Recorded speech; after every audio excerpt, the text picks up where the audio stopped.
Ka njerëz që hyjnë në jetën tënde si një dritë e bukur, të mbushin me shpresë, të bëjnë të besosh se më në fund ke gjetur qetësinë që kërkoje.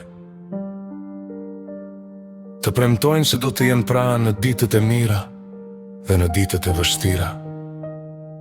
Ti i beson, sepse zemra nuk di të dyshojë kur dashuron me gjithë shpirt. Por ndonjëherë, pikërisht ata që të betohen për besnikëri janë të parët që të lëndojnë. Dhe kur e kupton të vërtetën, nuk të dhem vetëm tradhtia, por fakti që i dhe besim dikujt që nuk e meritonte.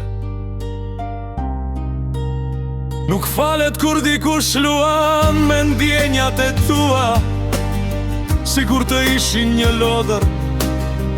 Nuk falet kur të shikon në sy të flet për dashurin, dhe në të njëjtën kohë fshet të vërteta që shkatrojnë gjithçka. Nuk falet kur sakrifikon ëndrat e tua për tik që nuk bëri asnjë për ty. Nuk falet kur qanet të tëra për një njeri që fleqet, por vram ndërgjegja. Më e dhimbshme se largimi është mashtrimi largimin, mund ta pranosh, sepse njerëzit ndryshojnë dhe rrugët ndahen. Por kur dikush zgjedh të të gënjej, të përdor dhe të bëj të ndihesh fajtor për gabimet e tij, atëherë plagët bëhen shumë më të thella. Ato nuk shërohen lehtë sepse nuk kanë lindur nga mungesa e dashurisë, por nga mungesa e respektit. Sa herë pyeta veten, çfarë bëra gabim? Sa net kalova pa gjumë duke kërkuar përgjigje që nuk erdhën kurrë. Mendova se ndoshta nuk isha mjaftueshëm i mirë, ndoshta duhej të kisha folur më pak, të kisha duruar më shumë, të kisha falur edhe atë që nuk falej. Por me kalimin e kohës kuptova se problemi nuk ishte tek unë. Problemi ishte se zemra ime ishte e sinqert, ndërsa tjetra ishte mësuar të luante me ndjenjat. Koha nuk e fshin atë që ndodhi, por të mëson të jetosh, më të mëson të ngrihesh edhe kur mendon se nuk ke më forcë, të mëson se jo çdo njeri që thot kë dua e ndjen vërtet atë fjalë, disa e përdorin vetëm për të marrë atë që duan dhe largohen sa po nuk u duash më. Sot nuk mbaj më urrejtje, urrejtja rëndon vetëm zemrën e atij që mban. Kam zgjedhur të vazhdoj përpara, të buzëqesh përsëri dhe të mos lejoj që e kaluara të më burgos, por kjo nuk do të thotë se kam harruar.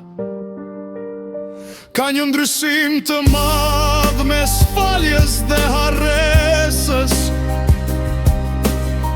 Mund të mos kërkoj hakmarrje, por kjo nuk do të thotë se do të hap përsëri derën për të njëjtën dhimbje. Nuk falet besimi i thyer, nuk falen lotët që u derdhën kot, nuk falen premtimet që u shkelën pas një pendesë. Nuk falet kur dikush shkatron zemrën e njeriu që e deshi me gjithë shpirt. Dashuria mund të marrë fund, por respekti nuk duhet të humbas kur. Kur u mbet edhe ai,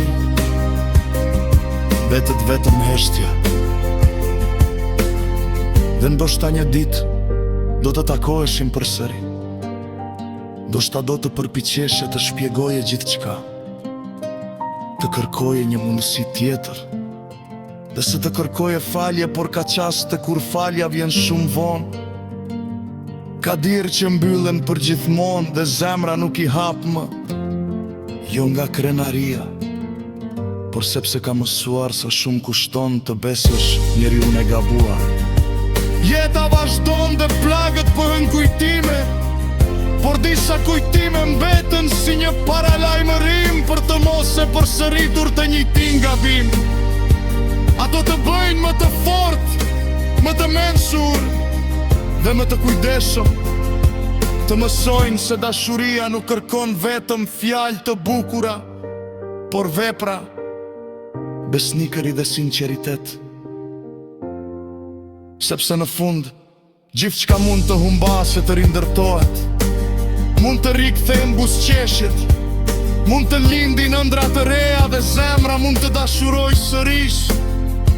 Por kur dikush shkel besimin me vetdije, kur tradhton pa pendim dhe lëndon një zemër që e desi pa kushte, mbetet vetëm një vërtet që nuk ndryshon kur. Ka gabime që harrohen, ka tragët që shërohen, por ka